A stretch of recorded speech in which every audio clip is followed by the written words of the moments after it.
근데 정말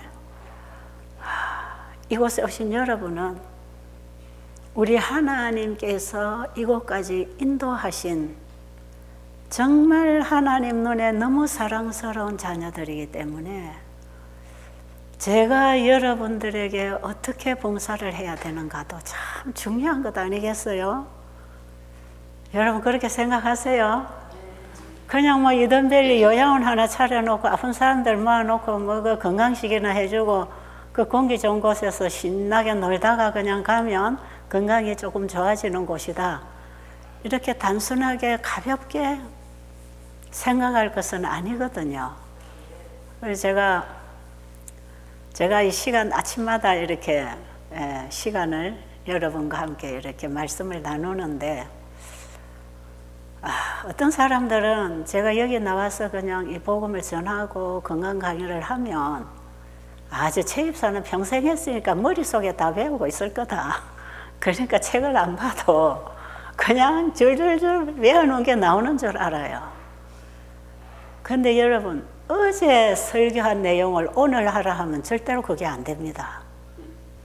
제가 뭐 20년, 30년, 40년 일을 했기 때문에 이게 제가 머릿속에 다 들어있어서 할 수 있는 일이 아니에요. 저는 여러분 앞에 설 때마다 긴장합니다. 오늘 아침에도 제가 일어나서 고민했어요. 정말 절박한 위기 가운데서 이곳까지 찾아온 저 영혼들에게 제가 무슨 얘기를 해주면 되겠습니까? 물론 하나님께서는 때에 맞는 양식을 주라고 하셨는데 시대적으로 때에 맞는 양식은 현대기별을 전하라는 것이고 지금 이곳에 오신 여러분에게 지금 이때에 필요한 양식이 있어야 되지 않습니까? 그런 기도를 하면서 성경 전체가 복음이고 성경 전체 어느 구석에 한 구절을 가지고 나와도 이 복음을 전할 수 있지만 지금 이 자리에 이분들에게 필요한 복음이 무엇일까? 그걸 늘 고민을 하는 것이지요. 어떤 때는 여기 나올 때까지 전혀 떠오르지 않아요. 어떤 때는 염집사님은 오늘 내가 뭘 설교할까? 뭘 좀 가르쳐 줘봐. 그러면은 자기가 읽은 말씀에서 깨달은 얘기하면 그렇구나. 그래서 제가 말씀 전할 주제가 생기기도 하지만 제일 좋은 것은 여러분들이 뭘 필요로 하는지, 여러분들의 심정이 어떠한지 그걸 저는 항상 듣고 싶은 거지요.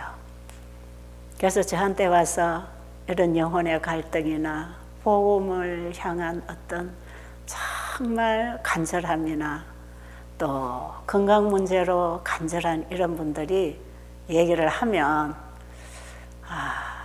환자의 심정은 이런 것이구나. 여기 온 사람들이 단순히 병만 고침받기 위해서 온 게 아니구나. 영혼이 배가 고파서 왔구나. 이런 생각을 하면서 이런 양식을 나누어주면 먹고 살까? 이런 생각을 하지요. 제가 지난번에 다 말씀드렸지만 영혼을 보는 이 복음을 전하는 사람의 마음은 자기 자식을 키우는 마음이거든요. 뭘 먹여야, 어떻게 가르치고 어떻게 입혀야 이 아이가 건강하고 영육간에 건강하게 성장할 수 있을까? 이런 걸 늘 생각하는 게 엄마, 부모 마음 아니겠어요? 근데 제가 요즘에 여러 사람들과 같은 공통적인 이런 대화를 한 것이 혹 하나님이 나는 버리시지 아니하셨나? 내 죄 때문에 하나님은 나를 외면하고 계시지 않는가? 그 어떤 죄책감, 내가 뭔가 하나님의 뜻대로 살지 못하고 지금도 내 자신을 주님께 드리지 못해서 하나님이 나를 받아주시지 않는지, 이런 불안감, 이런 불안감이 하나님에 대한 오해와 불신을 만들어내고 있다는 것이지요. 그래서 제가 개인적으로 대화를 할 때에 그런 게 아니고 이런 것입니다 얘기를 하지만, 상당히 많은 분들이 그런 부분에 많은 갈등을 가지고 있고, 정말 그 하나님이 나를 받아주셨다고 하는 그런 믿음의 확신이 잘 안 되는 것 같아요. 왜 그러냐 하면, 내 자신을 보면 내가 너무 형편이 없거든. 지금까지 내가 살아온 내 삶도 너무 형편없는 인생을 살았고, 내가 교회를 수십 년 다닌다고 해도 내가 근성으로 교회를 다녔고, 이런 나를 하나님이 어떻게 보실까? 그런 부분이 상당히 불안한 부분이더라고요. 근데 사실 그런 심정은 저도 겪어왔고 저도 경험하는 그런 심정이기 때문에, 우리 하나님은 사랑이시라. 지난번에 한번 그런 얘기 했잖아요. 나는 정말 이대로 죽으면 영원한 지옥불에 들어간다는데 나는 그게 너무 무섭습니다. 근데 하나님은 내가 무슨 큰 죄를 지었다고, 내가 이렇게 살다가 죽으면 영영한 지옥불에다가 나를 넣어서 고통을 주는가? 그 하나님은 나는 싫어. 그 하나님이 원망스럽고, 그 하나님은 무섭고 두렵기만 하고, 그래서 너무 하나님 앞에 가기도 죄인이어서 자신이 없고, 그 다음에 이제 내가 구원을 못 받게 되면은 영영한 지옥불에서 영원히 고통당할 걸 생각하니, 여러분 이게 얼마나 두렵고 떨리겠어요. 우리 하나님을 너무 오해하고 있고, 오늘날 많은 기독교회가 이런 잘못된 사단이 주는 가르침을, 복음을 전하는 자리에서 가르치고 있기 때문에 수많은 기독교인들이 더 구원에 대한 확신 없이 하나님에 대한 오해를 가지고 있다는 것.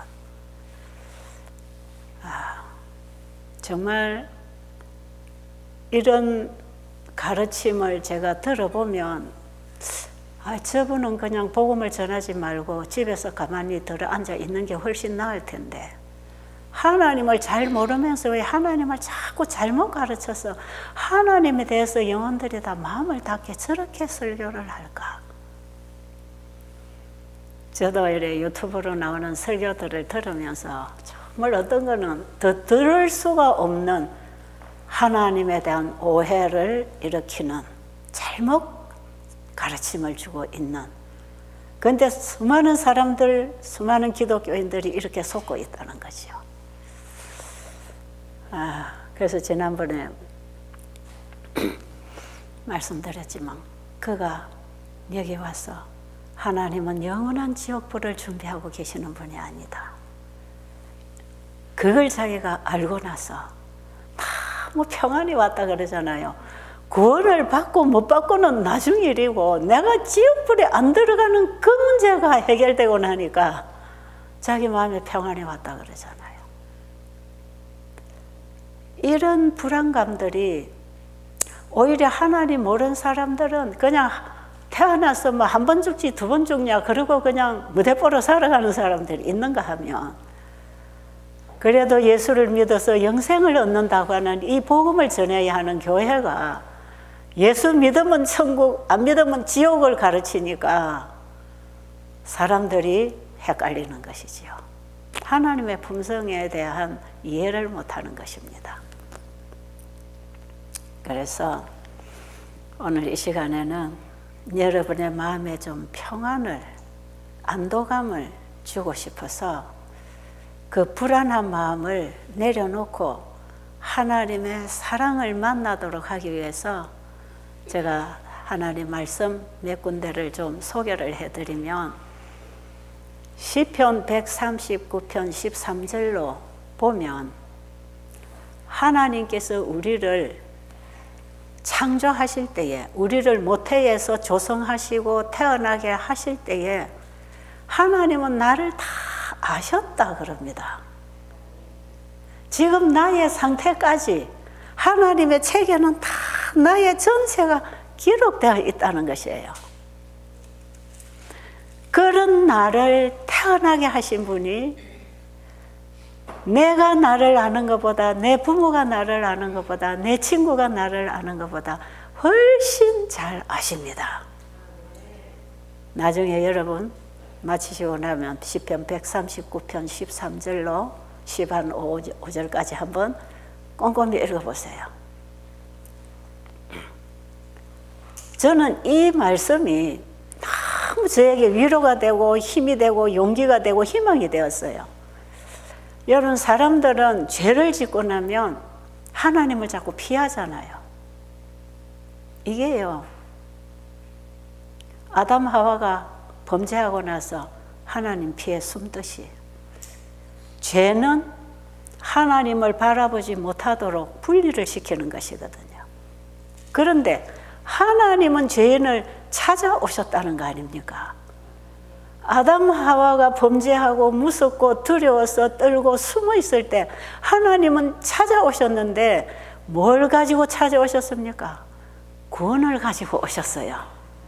죽어야 될, 사망에 처해야 될 죄인에게 영생을 가지고 오셔서 복음을 가지고 오셨어요. 창세로부터 죽임을 당하신 어린 양의 신 예수님은 우리가 창조되기 이전부터, 태어나기 이전부터 우리의 상태를 너무 잘 아시기 때문에 우리의 구원을 미리 준비하셨다. 그래서 하나님의 창조 사업에는 놀라운 무궁무진한 하나님의 사랑이 표출된 것입니다. 왜? 우리 지구에 아담 하와를 창조하고 이 지구를 창조할 때에 만약에 죄가 들어오게 될 경우를 대비해서 예수님이 속죄 양이 되셔서 대신 죽으시고 우리를 죄로부터 구원해 줄 모든 구원의 대비책을 준비하시고 창조를 하셨다고 할 때, 우리를 창조하실 때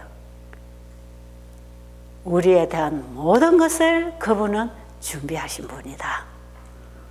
우리의 구원은 미리 준비된 구원이다. 구원을 가지고 죄인에게 찾아오신 그 하나님, 그 하나님은 아담의 후손들이 태어나서 죄의 종으로 사망의 길을 가고 죽어가고 있는 우리에게 복음으로 이 땅에 오신 예수 그리스도 아닙니까? 하나님께서는 우리를 모태에서부터 조성하시고 태어나게 하실 때에 우리가 아담의 씨를 받아서 죄의 자식으로 태어날 때 우리 안에 죄가 왕노릇할 것을 다 아셨어요. 이런 우리를 하나님은 잘 아십니다. 그러니까요, 내가 어떤 수치스러운 절대로 범죄하지 말아야 할 죄를 범했을 때 사람에게 가면 그것이 흉이 되고 흉거리가 되고 저주거리가 되겠지만, 이런 죄인이 하나님 앞에 오면 용서뿐 아니라 이해를 받습니다. 여러분, 죄인이 자기 죄로 무서워서 떨고 좌절하고 있는데, 네 그 왜 그랬는지 내가 알아. 괜찮아. 내가 해결해 줄게. 나에게 맡겨. 만약에 자식이 부모에게 큰 죄를 지어서 부모를 만날 수가 없어서 대문 밖에서 집에 들어오지도 못하고 추운 데 밖에서 보들보들 떨고 있을 때 부모는 어떤 생각하겠습니까? 이놈의 자식 나쁜 짓 하고 고생 좀 해. 잘 됐어. 바깥에 추운데 좀 얼어 고생 좀 해봐. 너 아빠 말을 안 들었지? 그런 부모가 있나요?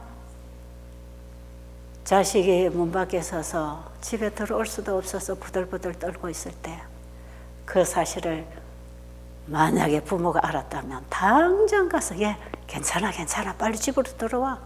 이 추운데 왜 이러고 서 있어? 그리고 아이가 밤늦게까지 돌아오지 않으면 아이를 찾아 나가는 게 부모 아닙니까?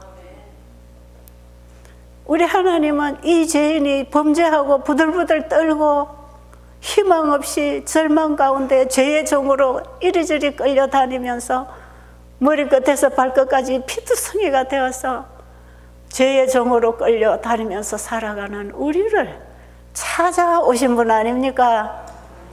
예수님은 이 땅에 나 같은 죄인을 찾으려 이 땅에 오셨단 말이에요. 시편 22편 10절입니까? 말씀 하나 읽어주세요.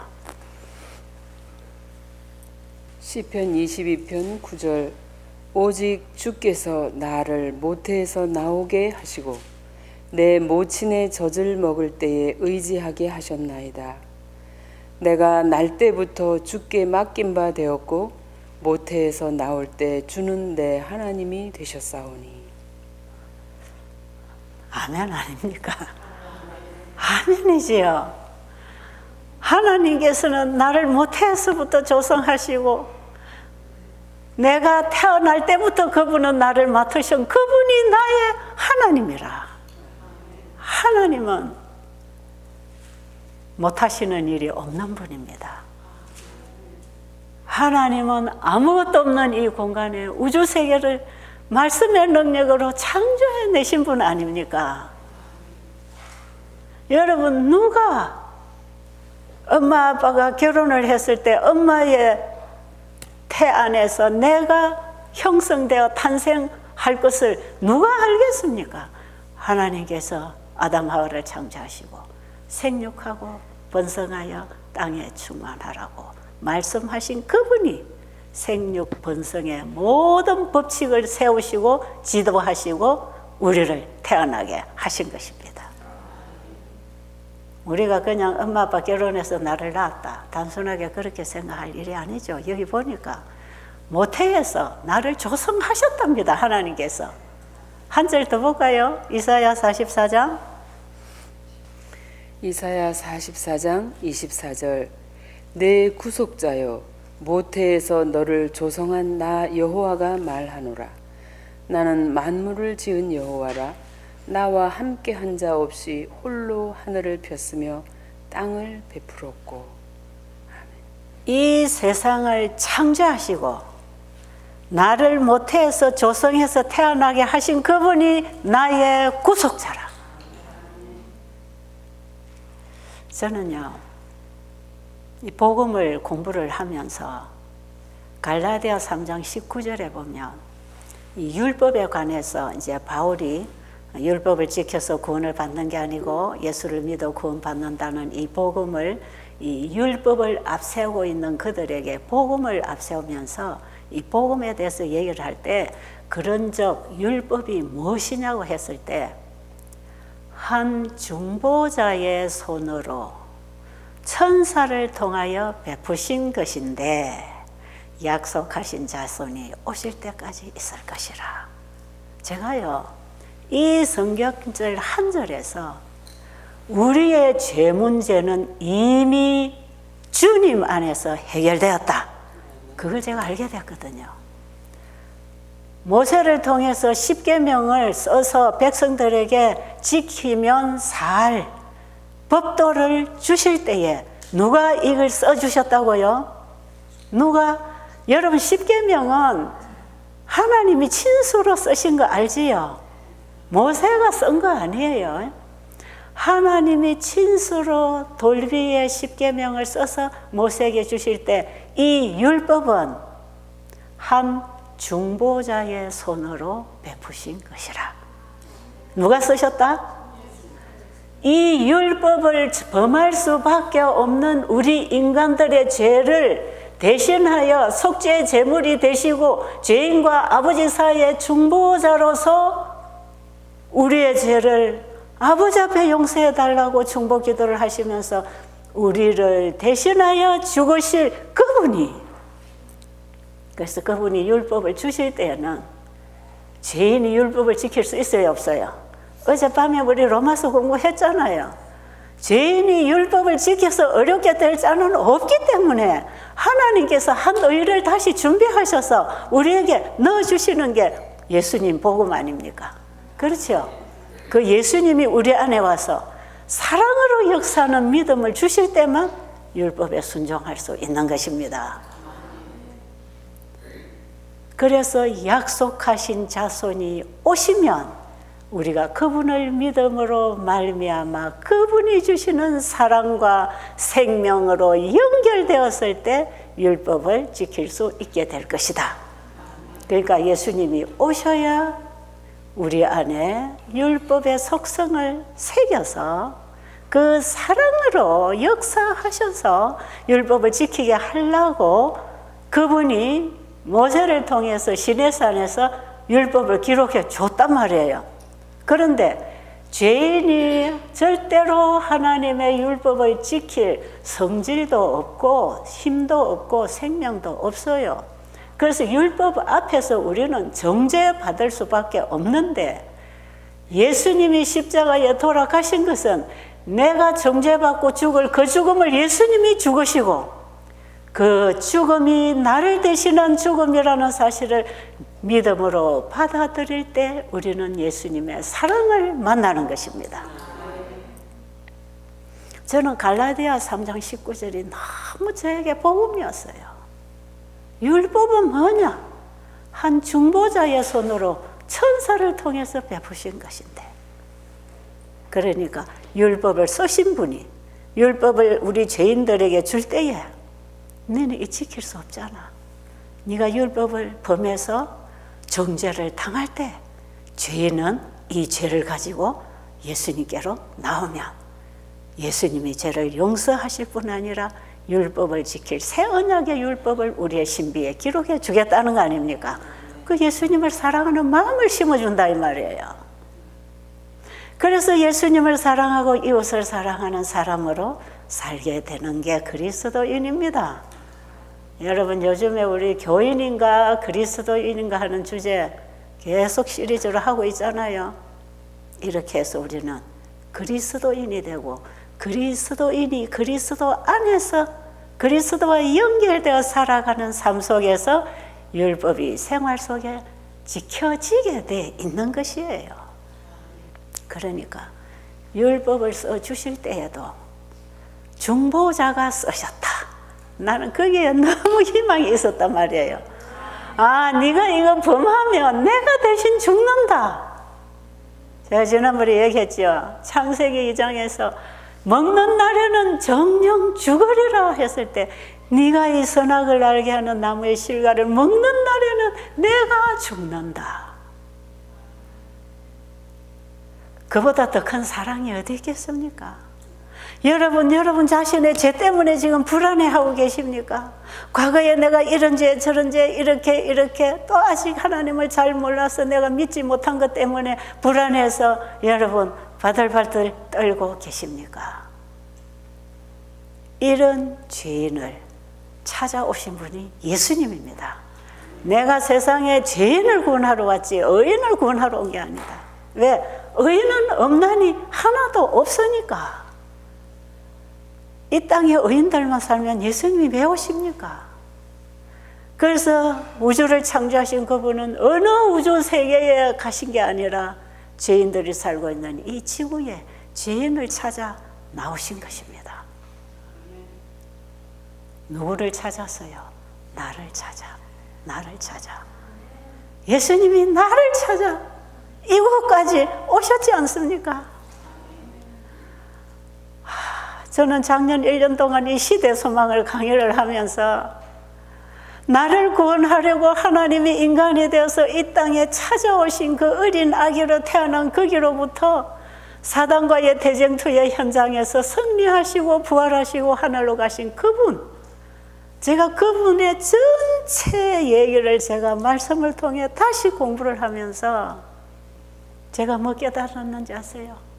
하나님이 자기 아들을 이 땅에 나를 구원하기 위하여 보내신 것처럼 예수님 그분은 나를 이 땅에 잃어버린 자를 찾아 구원할 수 있도록 복음을 가지고 나가라는 거 아닙니까? 수많은 영혼들이 복음이 없어 죽어가는 이 세상에 하나님이 아들을 보내서 우리를 구원하려고 이 땅에 오신 것처럼 우리는 우리 이웃들에게 복음을 가지고 나가서 이웃들에게 영생의 복음을 전하라는 것이에요. 더 구체적으로 말씀드리면 의료 봉사에 보면 화해 부인이 이런 글을 썼어요. 하나님은 자기 아들을 이 땅에 의료 선교사로 보내셨다. 예수님 이 땅에 오셔서 의료 선교 하셨나요? 네. 고통당하는 자, 배고픈 자, 죽어가는 자 구원하는 복음을 주셨지 않습니까? 하나님이 자기 아들을 이 땅에 의료 선교사로 보내신 것처럼 그분은 오늘날 우리를 이 세상에 의료 선교사로 보내신다. 우리가 할 일이 뭡니까? 우리가 할 일이 바로 의료 선교예요. 예수님이 12제자를 그렇게 훈련시켜 내보내셨고 70인의 제자도 똑같이 의료 선교 훈련을 시켜서 파송했지 않습니까? 제자들이 받은 사명, 70인의 제자들이 받고 나간 그 사명이 오늘날 우리에게 주어진 사명입니다. 그래서 영원한 복음을 마쳐야 되는 이 마지막 현대 기별인 새천사 기별이 전해질 때 의료 선교를 가지고 나가라. 맞나요? 하나님 말씀이 그 말씀인 거 맞나요? 그 사실을 깨닫고 지금 이 이든밸리가 섰지 않습니까? 목사님께서 바로 이런 목표를 해야 된다는 사실을 말씀에서 깨닫고 전 재산을 다 바쳐서 여러분들에게 이 복음을 전하려고 이 센터를 세운 거 아닙니까? 그건 맞지요? 제가 그 고백을 들었거든요. 그 고백을 들어도 그래서 저도 한쪽 구탱이에서 조금 도와드리려고 하고 온 거거든요. 여러분 잘 오셨지요? 여기 와서 여러분은 건강 불어서 영생을 얻어야 합니다. 예수님은 건강도 주시고 영생도 주셨지 않습니까? 이 일을 위해서 봉사하는 게 의료 선교다 말이에요. 시간이 조금 있는지 모르지만 제가 간단하게 한 실질적인 경험담 하나 전해드릴게요. 예, 우리 수양원에 온 환자 중에 중풍 환자가 있었어요. 나이는 60대 후반.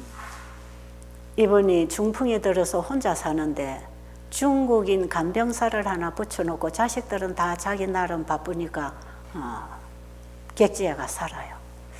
어머니는 시골에서 살고 있는데 그 집을 방문하던 우리 재림교회 목사님이 너무 불쌍하고 처근해서 이분을 좀 도와주고 싶어서 베델수양원으로 모시고 갔어요.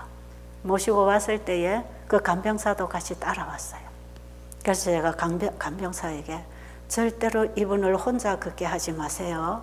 지금 뭐 쩔뚝쩔뚝 이렇게 지팡이를 짚고 한쪽 끈에 힘이 빠져가지고 근근히 평지에는 좀 그럴 수 있는데 이분이 이게 조금 지적 능력도 떨어져 가지고 그냥 자기가 가다가 구르는 겁니다. 또 넘어지면 이분을 일으켜야 되는 이런 위험을 무릅쓰고도 자꾸 이분이 걸어 나가는 사람이에요. 그래서 제가 이 환자하고 절대로 떨어지지 마세요. 같이 잡고 다니세요. 그래 놨는데요. 이 중국 조선족인데 와가지고 이분이 이 복음을 받아들이기 시작하면서 자기가 이 복음에 심취돼서 빠져버려서 이 환자를 혼자 방치해 둔 거예요. 그런데 어느 날 점심시간인데 이 사람이 놀래가지고 여기저기를 쫓아다니면서 우리 환자분이 어디 가고 없다고. 아무리 찾아도 없다면서 이제 점심을 먹고 있는데 밖에서 후딱 뛰어들어오더니 없다는 것이에요. 그러니까 우리가 음식을 먹다가 환자들이 막 이제 걱정을 했지요. 그러니까 빨리빨리 식사를 하고 이 사람 찾아야 된다. 그런데 이제 점심을 먹다가 어떤 분이 한 분이 그래요. 우리가 저 산에서 우리 베델수양원 뒷산이 조금 가파로워요. 근데 이게 중풍 환자가요, 근근히 올라는 가도 못 내려옵니다. 내리막을 어찌 오겠습니까? 그런데 어떤 환자가 이제 산책을 하고 내려오다가 이 환자가 올라가는 걸 봤대요. 그 저기쯤에서 그 환자가 올라가길래 아주머니 지금 점심때인데 식사하러 가셔야지요. 내려갑시다. 그러고는 좀 이리 붙잡고 가야 될 건데 자기들끼리 내려와 버리고 이 환자는 혼자서 자꾸 올라갔어요. 그러니까 우리가 이제는 나중에 이 정보를 받고 나서는 이 동네에 있는 게 아니고 산으로 갔다는 걸 알았잖아요. 그때 환자가 한 30명 이상 있었는데 밥을 먹고 움직일 수 있는 사람은 산에 다 올라갔어요. 산에 다 올라가서 이분을 막 불렀어요. 아, 못 찾아요. 그래가지고 제가 목사님에게 전화를 했어요. 이런 일이 일어났다고. 그러고 있는데 조금 있으니까 자기 딸이 막 또 쫓아왔어요. 우리 어머니 찾아내세요. 뭐 이러는 거야. 아니, 네 어머니를 네가 왜 안 지키고 남 보고 찾아내라 그래? 빨리 가서 찾아. 혼을 내가지고 빨리 가 찾으라고. 무슨 어디 가서 엄마를 찾으라 하냐고. 이런 어머니를 이렇게 남에게 맡겨놓고 무슨 소리 하냐고. 빨리 찾아. 그랬더니 너 이 딸내미가 엄마 하면서 이제 또 산을 헤매고 있어. 안 돼요. 그래가지고 이제 제일 먼저 우리 파출소 연락을 하고 또 파출소 소장이랑 지분이 다 올라왔어. 아, 이거는 119로 연락해야 됩니다. 그래서 또 119 전화를 했어. 119에서 차가 다 왔어. 나중에 보니까 이게 그 면사무소 지원하고 저 경찰서 지원도 다 올라왔어요. 이 소문이 퍼져가지고. 그래가지고 점심 먹기 전에 이 사람을 잃어버렸는데 저녁에 해가 질 무렵까지 못 찾았어요. 이 심정이 뭔지 여기 우리 원장님은 잘 아실 거라. 얼마 전에 우리 세연 양을 잊어버렸거든요. 길을 잃었잖아요. 아, 제가 그 소식을 우리 집에 그때 휴가 중에 들어가지고 전화를 딱 받고 우리 집에 제가 거기 가니까 이제 우리 보건교회 젊은 집사 부부들이 한 11명이 와서 한참 이 얘기를 하고 있는데 이 전화가 딱 왔어요. 야, 큰일 났다. 우리 기도하자. 그래갖고 우리가 모여가지고 합동 기도를 했어요. 이 나간 환자를 찾을 수 있도록 하나님 찾는 사람의 발걸음을 인도해 달라고 기도를 하면서 제 마음에 지금 제가 잃어버린 이 환자 생각이 나는 것이에요. 분명히 하나님께서 찾게 해주실 것이다. 근데 진짜요. 해가 이제 지는데요. 그때 날이 추웠거든요. 좀 이 두꺼운 잠바를 입어야 되는 그런 때였어요. 그런데 다 이제 하산하는 겁니다. 산에는 없습니다. 이분이 걸어가지고 어디 저 길로 갔다면 아주 그 길에서 뭐 누가 좀 신고를 하든지 하지 않겠습니까? 산에는 없다고. 그런데 진짜 저는요, 이제 날이 어두워지는데 날은 추운데 이 환자가 어디 쓰러져서 이 중풍이니까 못 일어나면 이거 어떡하나. 밤을 새우면 큰일이다. 그래 걱정을 하고 있는데 사람들은 다 내려오는 거예요. 전부 다 내려왔어요. 맨 마지막에 이제 그 파출소 소장님이 내려오시면서 산에는 없습니다. 그래서 저는 다 내려와 버린 줄 알았어요. 그런데 조금 있으니까 전화가 왔어요. 원장님 찾았습니다. 그래요. 이야, 이게 얼마나 복음인지 모릅니다. 이때는 뭐 예수님이 나를 위해 십자가에 돌아가셨다는 것보다 더 큰 복음이야. 그래, 그게 어디예요? 그때 우리 미국에서 젊은 부부가 봉사자가 와 있었는데 그 남자하고 119 대원 한 사람하고가 마지막으로 이제 붙었어요. 붙어서 오다 보니까 이 환자가 언덕에 이렇게 굴르면서 나무가 이렇게 서 있는데 나무가지가 삼각으로 된 이 가지에 나무 발이 걸려가지고 거꾸로 떨어져 있는데 그 밑에가 뭐냐면요. 여러분 산에 가면 산 밑에 그 천수답 농 같은 거 있지요. 그 농 뒤에 구석에 보면 물 나는 웅덩이 같은 거 있지요. 그 웅덩이에 이 사람 거꾸로 딱 박혀 있는 거야. 그런데 어떻게 이 머리만 다 있더래요. 이 조금만 더 내려서 코에까지 갔으면 이 사람 죽었지 않겠습니까? 그런데 이걸 발견을 하는데 두 사람이 한 사람은 혼자 있어도 못 데리고 나오는 거야. 발 하나는 이 삼거리 때 나무가지에 야무지게 걸려서 이 사람이 안 떨어지고 이 나무가 이걸 잡아주고 있었고, 그 다음에 이 머리는 이제 물가에 가 있으니까 한 사람이 물에 들어가서 이 사람을 들어 올려야 됐고, 한 사람은 발을 뽑아줘야 됐고, 이래가지고 업고 내려왔다는 거예요. 온다는 거예요. 와서 나중에 얘기 들어보니까 기가 차는 상황이 벌어졌어요. 하나님은 우리를 날 때부터 지키시는 분입니다. 제가 그걸 보면서 하나님은 한 영혼이 하나님 허락 없이 떨어지는 법은 없는 거구나.